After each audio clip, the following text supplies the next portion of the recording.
दोस्तों नमस्कार। मेरा नाम पीएस शेखावत है और मैं धार्मिक नगरी अजमेर से बोल रहा हूँ। दोस्तों रोज की तरह आज भी मैं टाइम्स ऑफ इंडिया अखबार का एक आर्टिकल आपके सामने लेके आया हूँ और हमारा उद्देश्य एक ही है कि हम किसी भी तरह से इंग्लिश न्यूज़पेपर को पढ़ना सीख जाएं। मैं सिर्फ यही यही बात करेंगे कि कैसे इंग्लिश न्यूज़पेपर को पढ़ा जाए, कैसे इंटरेस्ट डेवलप किया जाए, ताकि हम इसको रेगुलर पढ़ते रहें और अपना ज्ञान अर्जित करते रहें, एक इंग्लिश भाषा को सीखते रहें और अपने आप को अपडेट करते रहें। तो इसके लिए थोड़ी सी जरूरत है रेगुलर प्रैक्टिस की, और कुछ एक ट्रिक्स हैं जो मैं आपको बताना चाहता हूं। अगर इस तरह से इंग्लिश न्यूज़पेपर पढ़ा जाए तो हम बहुत जल्दी इंग्लिश न्यूज़पेपर को बहुत अच्छी तरीके से पढ़ सकते हैं। आज मैंने टाइम्स ऑफ इंडिया अखबार लिया है आज की डेट का, और आज का जो फ्रंट पेज है, जो मेन पृष्ठ है, उसके ऊपर मेन खबर लिखी रहती है। उनमें से मैं एक खबर जो सबसे बड़ी खबर होती है, सबसे खास खबर होती है, वो मैं आपको बता रहा हूं, जो मोटे अक्षर में लिखी हुई है। तो ये आज की मेन खबर है। मेन खबर का अगर हेडिंग देखेंगे तो यहाँ लिखा हुआ है परप्लेक्स्ड, और इसको इन्वर्टेड कोमा में बंद कर दिया गया है। परप्लेक्स का मतलब होता है थोड़ा सा व्याकुल हो जाना, हड़बड़ा जाना, घबरा जाना, उसको कहते हैं परप्लेक्स्ड। तो परप्लेक्स हो गए बाई एक्स्ट्रा 25% टैरिफ। जो 25% टैरिफ का मतलब होता है किराया जो लगा है, या टैक्स भी कह सकते हैं इसको। जो 25% एक्स्ट्रा टैक्स लगा है उससे परप्लेक्स्ड हो गए बाई उससे। एज जैसे कि यूएस टोल्ड अस, यूएस यानी अमेरिका, यूनाइटेड स्टेट्स ने कहा है हमारे को two by Russian oil, Russian oil खरीदने के बारे में। यहां आप देखोगे तो एक छोटा सा चेंज आपको नजर आ रहा है। यहां पर यूएस लिखा हुआ है कैपिटल लेटर्स में, और यहां यूएस लिखा हुआ है स्मॉल लेटर्स में। इन दोनों में डिफरेंस ये है कि यूएस का मतलब होता है यूनाइटेड स्टेट्स यानी अमेरिका, ये एक कंट्री का नाम है, और यूएस यानी अस यानी हम। ये इन दोनों में फर्क है, दोनों शब्द के अंदर देखेंगे तो दोनों एक्रोनोमी है, एक्रोनिम है दोनों, यानी शॉर्ट शब्द हैं उसके। अब यहां अगर आप देखेंगे तो टू बाई का मतलब होता है खरीदने के लिए। तो यहां खरीदने की वजह से ही 25% एक्स्ट्रा टैरिफ लगा है यूएस द्वारा। ये कहना है किसका, ये सॉरी कॉलन लगा के बताया है ईएएम। ईएम का मतलब होता है एक्सटर्नल अफेयर्स मिनिस्टर। ये मिस्टर एक्सटर्नल अफेयर्स मिनिस्टर हैं श्री जयशंकर जी, और ये पुतिन से हाथ मिला रहे हैं। तो ये होगी आज की खबर, इन्होंने इस बारे में डिस्कशन किया है। तो ये तो मैंने आज की बता दी मेन खबर आपको। लेकिन अब हम करेंगे प्रैक्टिस न्यूज़पेपर को पढ़ने की। प्रैक्टिस के लिए एक सबसे बड़ी ट्रिक और टैक्टिस है लंबे लंबे सेंटेंसेस को छोटे छोटे टुकड़ों में तोड़ के पढ़ना। तब हम पूरा अखबार पढ़ पाएंगे, वरना अगर डिफिकल्ट वर्ड हमारे सामने आ जाएंगे तो हम तो वहीं रुक जाएंगे। तो इसलिए मैं यहाँ पर आपको यही प्रैक्टिस कराता हूँ कि बड़े बड़े लंबे लंबे सेंटेंसेस को छोटे छोटे टुकड़ों में पढ़ेंगे, सब्जेक्ट और वर्ब को पकड़ के चलेंगे साथ में, सिंगुलर सब्जेक्ट के साथ सिंगुलर वर्ब। बस ये दो ही ट्रिक हैं। मैं आपको पूरा अखबार पढ़ के बता सकता हूँ, और आपके सामने उदाहरण पेश है। मैंने भी ऐसे ही किया है, वो ट्रिक मैं आपको बताना चाहता हूँ। आज का हमारा टॉपिक है, ये हम छोटा सा टॉपिक लेते हैं रोज हमेश, ताकि हम इंग्लिश भाषा को इम्प्रूव कर सकते हैं। इस इतने से एक टॉपिक रोज पढ़ लेने से हम इंग्लिश भाषा सीख जाएंगे, हम कम्युनिकेशन सीख जाएंगे, हम रीडिंग सीख जाएंगे, हम स्पीकिंग सीख जाएंगे, और कुछ मीनिंग्स वर्ड्स भी याद कर लेंगे, और साथ ही साथ हमारा ज्ञान भी वर्धन हो जाएगा। इसमें कोई ना कोई चीज ऐसी ज्ञान की होती है जो हमारे सीखने से हमारी जिंदगी में काम आती है, क्योंकि बहुत महत्वपूर्ण आदमी के द्वारा ये लेख लिखा होता है। तो इस लेख का हेडिंग है टेकिंग कंट्रोल, टेक का मतलब होता है लेना, टेकिंग कंट्रोल, कंट्रोल लेना of our final days. Final days कौन से होते हैं? हमारे आखिर के जो दिन होते हैं उनको फाइनल डेज बोलते हैं। तो यहाँ टेकिंग कंट्रोल लिखा गया है। टेकिंग का मतलब कंट्रोल करना हमारे आखिर के दिनों को। तो दोस्तों एक टेकिंग का मैं थोड़ा सा एग्जाम्पल आपको बता देता हूँ। टेक यानी होता है लेना, कीप यानी होता है रखना।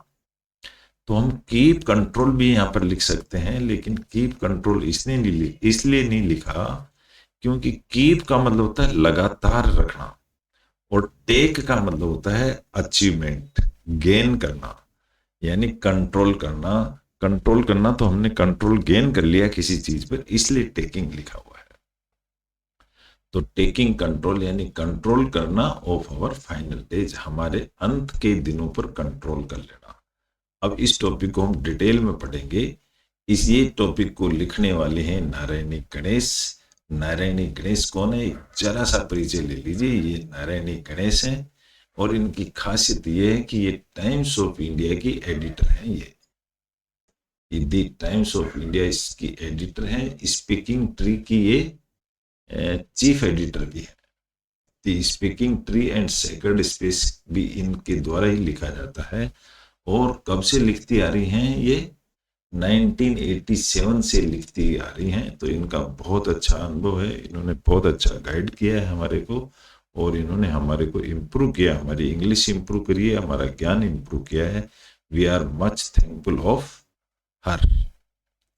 चलिए, अब मैंने क्या किया है कि इस टॉपिक को यहाँ से कॉपी पेस्ट करके मैंने लिख दिया है इसको माइक्रोसॉफ्ट वर्ड में समझने और समझाने के लिए। दोस्तों यहाँ लिख देने से हमें बेनिफिट ये है कि एक तो इसके लेटर्स बड़े हो जाते हैं, दूसरा इनको मॉडिफाई करना, हाईलाइट करना, डिस्प्ले करना आसान हो जाता है। इसलिए हम इसको कॉपी पेस्ट कर देते हैं। न्यूज वो की वही है, अखबार वो का वही है, मैटर वो का वही है। अब यहाँ हम इसको डिटेल में डिस्कस करेंगे इंग्लिश भाषा सीखने के लिए। ये मैं बता चुका हूं कि taking control of your final days लिखने वाली नारायणी गणेश हैं इसकी राइटर। राइटर क्या लिखती हैं वो मैं यहाँ पर डिस्कस करेंगे। यहाँ से इनका सेंटेंसेस और पैराग्राफ चालू होते हैं। नारायणी गणेश कहती हैं, death will knock on your door. Death का मतलब होता है हमारी मृत्यु। विल नॉक यानी खटखटाती है, ऑन योर डोर आपके दरवाजे पर मौत आके खटखटाती है। वन डे एक दिन जरूर आती है। No one. अब यहां पर मैं दोस्तों आपको बताना चाहता था कि इसके अंदर वर्ब क्या होती है। इस सेंटेंस की वर्ब देखूंगा तो डेथ विल नॉक, इसमें सिर्फ विल ही इसकी वर्ब है बस। चलिए, नो वन कैन नो, कोई नहीं जानता, एग्जैक्टली व्हेन, कि कब वो खटखटाती है, वेयर और हाउ, कहां खटखटाती है, और हाउ यानी कैसे खटखटाती है ये कोई नहीं जानता।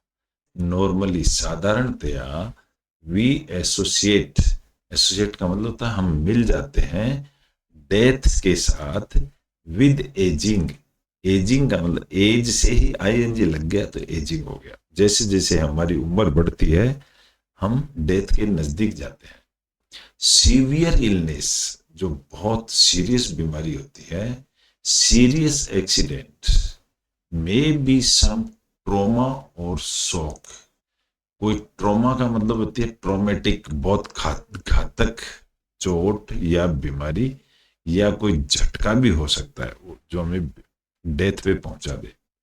But there are several instances.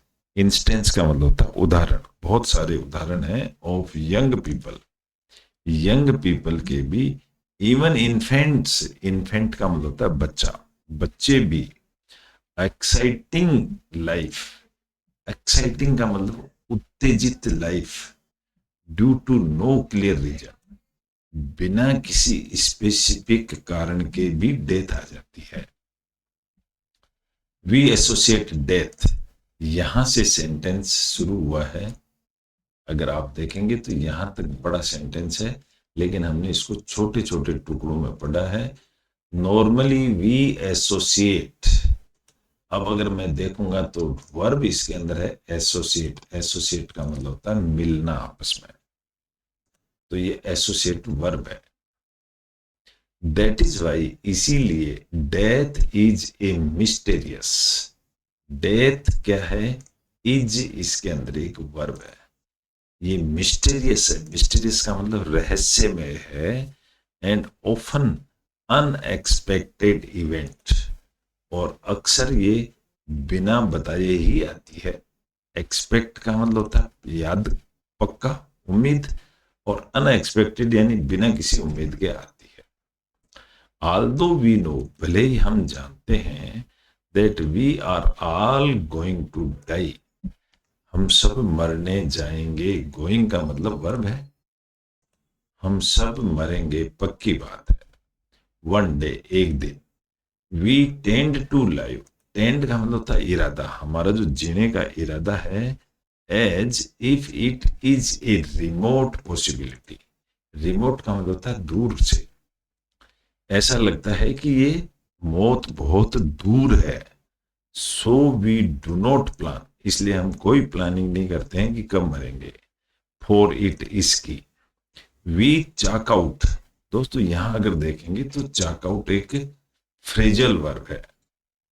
तो इसमें क्या होता है कि एक वर्ब होती है, एक प्रीपोजिशन होती है, दोनों मिलकर के एक सब्जेक्ट, एक शब्द बन जाता है, लेकिन इसका मीनिंग परिवर्तन हो जाता है हमेशा। तो चॉकआउट का मतलब होता है चाक से निशान बना देना। वी चॉकआउट द फ्यूचर, हमारे भविष्य का। But exclude the possibility of death, लेकिन हम क्या करते हैं, नक्शा तो बना दिया लेकिन डेथ को बाहर निकाल देते हैं। एक्सक्लूड का मतलब होता है बाहर निकाल देना। तो इसमें आप देखोगे तो चॉकआउट एक वर्ब है और एक्सक्लूड भी एक वर्ब है। दिस इज वाई, इसीलिए मोस्ट पीपल, ज्यादातर जो आदमी हैं, who find themselves close to death, जो अपने आप को डेथ के नजदीक पाते हैं, आर टोटली अनप्रिपेयर्ड, ये अनप्रिपेयर्ड ही इसकी वर्ब है। वो बिल्कुल अनप्रिपेयर रहते हैं फॉर इट, इसके लिए। एंड दे लूज कंट्रोल, और वो अपना संयम खो देते हैं। ऑफ देयर लाइफ, अपनी जिंदगी का। ड्यूरिंग दैट पीरियड, उस समय में। इवन इफ, भले ही। दे वर इन कंप्लीट कंट्रोल, चाहे वो पूरे कंट्रोल में हो भले, अदरवाइज, तो भी। ऑल देयर लाइफ, अगर वो पूरी जिंदगी में भले ही कितने भी अवेयर रहें, लेकिन अगर वो डेथ को बाहर कर देते हैं तो वो अनकंट्रोल्ड हो जाते हैं। लूज कंट्रोल, वो क्या करते हैं, दे लूज कंट्रोल। यहां पर दे लूज, लूज भी एक वर्ब है। ए लाइफ, एक जिंदगी। वेल लिव्ड, वेल लिव्ड का मतलब एक शब्द बना दिया, बहुत अच्छी जिंदगी जी। बट एंड ऑफ डेज, लेकिन जो अंत के जो दिन है, इन ए मेस, वो एक झमेले में पड़ जाते हैं। मेस का मतलब होता है झमेला। यहां क्या होता है, मैं इसको हाईलाइट कर देता हूं। मैं बताना चाहता हूं दोस्तों, मेस के कई सारे मीनिंग होते हैं। मेस यानी खाना खाने की जगह भी होती है मेस। मेस यानी झमेला भी होता है। मेस यानी जाली भी होती है। लेकिन प्रत्येक सेंटेंस का मतलब जब निकलता है, जब हम उसको सेंटेंस में फिट करते हैं, और सेंटेंस में उसका क्या मीनिंग निकलता है, वो ही उसका सही मीनिंग माना जाता है। एक वर्ड के कई मीनिंग होते हैं इंग्लिश भाषा के अंदर। What could be more tragic, tragic का मतलब होता है दुख भरा। इसमें समस्या, दुख भरी चीज क्या है, देन दिस, इससे ज्यादा और दुख भरी क्या हो सकती है। यहां देखोगे तो एक होता है ट्रेजडी। ट्रेजडी की स्पेलिंग अलग होती है, ट्रेजिक की स्पेलिंग अलग है। ट्रेजिक एक एडजेक्टिव बन जाता है।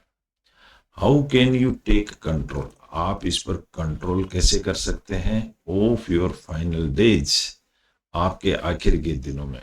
आगे समझाया है इन्होंने, you are active and healthy. Healthy यानी मजबूत हेल्थ, तुम एक्टिव भी हो और हेल्दी भी हो। बट विद एजिंग, एजिंग का मतलब जैसे जैसे तुम्हारी उम्र बढ़ती है, एंड और इलनेस और बीमारी होती है, योर एनर्जी डिप्स। अगर यहाँ देखोगे ना दोस्तों, डिप्स का मतलब होता है कमजोर होना। डिप यानी पानी में डूबना भी होता है, लेकिन यहाँ कमजोर होना लिखा गया है। You may become vulnerable. Vulnerable क्या होता है? असहाय बन जाते हो आप।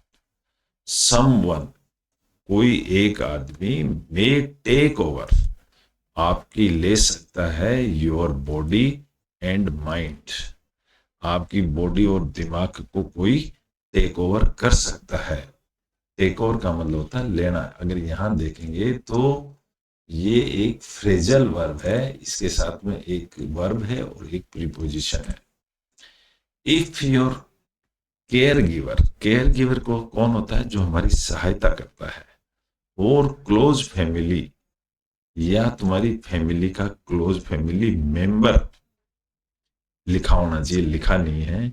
इज लविंग एंड केयरिंग, जो आपको प्यार करता है या आपकी देखभाल करता है।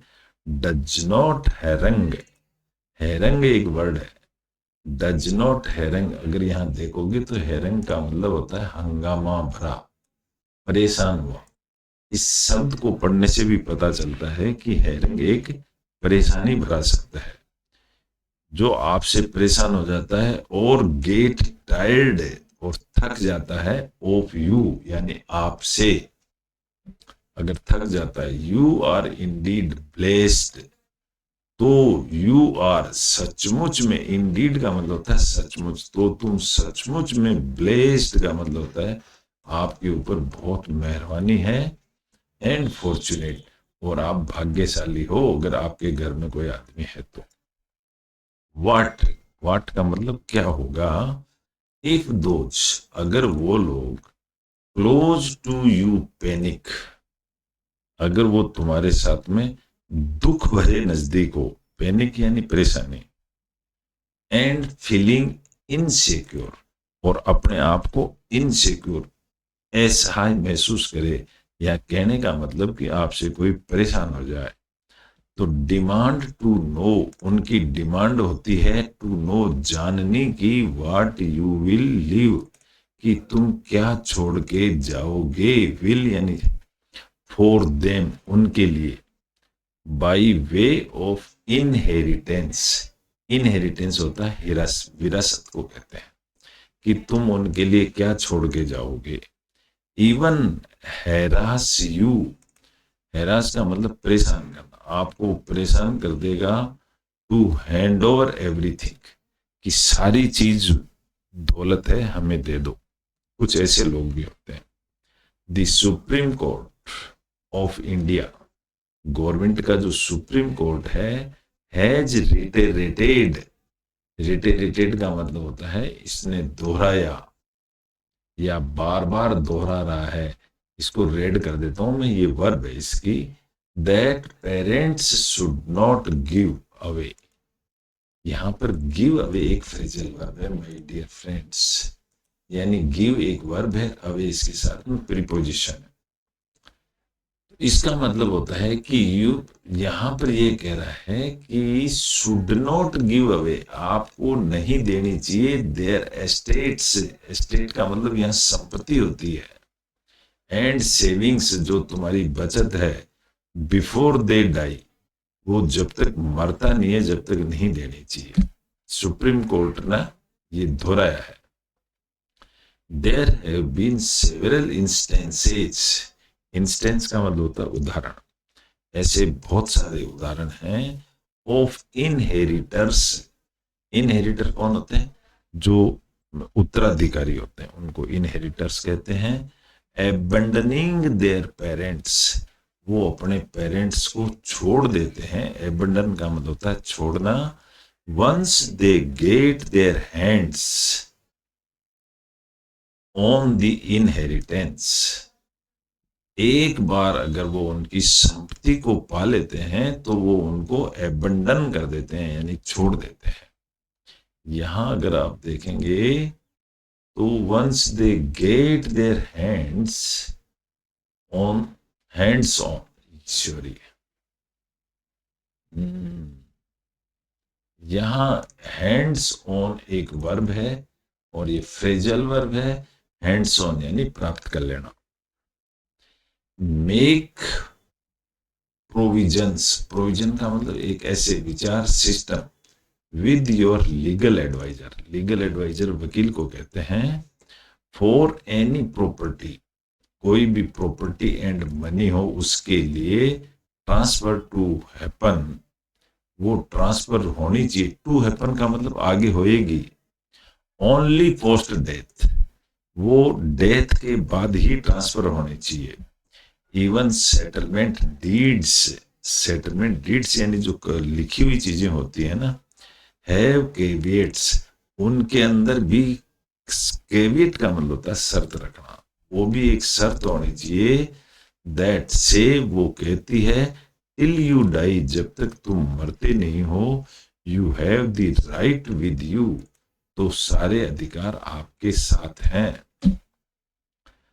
यू माइट विश, तुम्हारी इच्छा हो सकती है। मिनिमम फुस, फुस का मतलब हंगामा, तुम चाहोगे कि मेरे मरने के बाद कम से कम झगड़े हो। पोस्ट डेथ एवॉइड, एवॉइड का मतलब टालो। एलाबोरेट ओब्चुअरीज, ओब्चुअरीज, ओब्चुअरी का मतलब था श्रद्धांजलि के जो कार्यक्रम होते हैं ना, श्रद्धांजलि को एलोबरेट करने का, बहुत ज्यादा प्रसारित करने को टाल दो, अवॉइड कर दो। एंड प्रेयर मीटिंग्स, और प्रेयर का मतलब ऐसी मीटिंग्स प्रेयर कर लो। You can express that wish, जो तुम्हारी इच्छा हो वो काम करो। If you want your life, अगर तुम अपनी जिंदगी को टू बी सेलिब्रेटेड, आप अच्छी तरह से उत्साह से जीना, सेलिब्रेट करना चाहते हो, by giving something to educational institutes, जैसे आप किसी संस्था को देना चाहते हो, और टू फीड, और या किसी को देना चाहते हो, द हंग्री, किसी भूखे आदमी को देना चाहते हो, you can plan for that, आप उसके लिए प्लान कर सकते हैं। To with your legal advisor, लेकिन आप अपने वकील के साथ। सेट एसाइड, सेट एसाइड का मतलब तो साइड में रख दो उसको। फंड्स, ऐसे फंड को साइड में रख दो। In case you need to live, शायद तुमको जीने के लिए जरूरत है, योर लास्ट डेज के लिए, इन ए केयर होम, केयर होम कहते हैं जहां देखभाल होती है, उस घर को केयर होम कहते हैं। अनाथ, उसको वृद्ध आश्रम कह सकते हो केयर होम को। प्रिपेयर ए लिविंग विल, ये एक वन वर्ड है दोस्तों, लिविंग विल। लिविंग विल होती है हमारी जो इच्छा शक्ति होती है ना, उसको कहते हैं। तैयार करो अपनी लिविंग विल एंड असाइन, और असाइन कर दो, फिक्स कर दो, टू और मोर पर्सन्स, दो या दो से ज्यादा आदमी, यू ट्रस्ट, जिन पर आप विश्वास करते हो, and who are not your beneficiaries, जो आपके उत्तराधिकारी नहीं है। टू टेक हेल्थ केयर, आपकी हेल्थ को केयर करने के लिए, डिसीजंस लेने के लिए। फॉर यू, आपके लिए। इन कंसल्टेशंस, कंसल्टेशंस डॉक्टरों से कंसल्ट करने के लिए। विद योर डॉक्टर, दो आदमी ऑथराइज कर सकते हो। You choice, sorry like choice of treatment options, and और when to take you off life support. Life support किसको कहते हैं, जैसे ऑक्सीजन पे टिके रहना, उनको लाइफ सपोर्ट कहते हैं। तो दो आदमी ऐसे रखिए जो टेक ऑफ कर सकें। टेक ऑफ का मतलब होता है दोस्तों, आखिरी समय में जो चीजें छुड़ाई जाती है ना, उसको कहते हैं टेक ऑफ। तो एक टेक ऑफ का मतलब होता है हवाई जहाज का उड़ना, यहां टेक ऑफ का मतलब होता है दूर हटा लेना। किन चीजों से, health care, power of attorney, जैसे वेंटिलेटर वगैरह होते हैं उनसे हटा ले। टॉक टू योर बैंक, आप अपने बैंक से बात करके रखो। सॉर्ट आउट नॉमिनेशंस इश्यूज, जो इश्यू होते हैं ना नॉमिनेशन की, किसी को उत्तराधिकारी बना के जाओ, ऑफ अकाउंट्स, तुम्हारे अकाउंट्स का एंड लॉकर्स का। मेक श्योर, पक्का करो, नो ऑब्जेक्शन सर्टिफिकेट्स, कि कोई ऑब्जेक्शन सर्टिफिकेट की जरूरत नहीं है, are in place if there is more than one likely beneficiary. अगर एक से ज्यादा कोई बेनिफिशियरी है तो नो ऑब्जेक्शन की सर्टिफिकेट की जरूरत ही नहीं हो। टू अवॉइड पोटेंशियल कन्फ्लिक्ट से, झगड़ों को निपटाने के लिए। Your family members need not know all your passwords, तुम्हारे पासवर्ड्स तुम्हारी फैमिली मेंबर के पास नहीं होने चाहिए, उनको जरूरत नहीं होनी चाहिए। But prepare for your digital after life, लेकिन इसके लिए तैयार रहो कि तुम्हारी जिंदगी के बाद में वो प्रिपेयर रहे। Your social media and other online accounts, जितने भी आपके अकाउंट्स हैं, एंड सब्सक्रिप्शंस, जो तुम्हारा से योगदान है कहीं पर, कुड बी डिसेबल्ड, वो भी disabled as per the instructions you leave behind, वो तुम्हारे इंस्ट्रक्शन के अनुसार ही चलने चाहिए।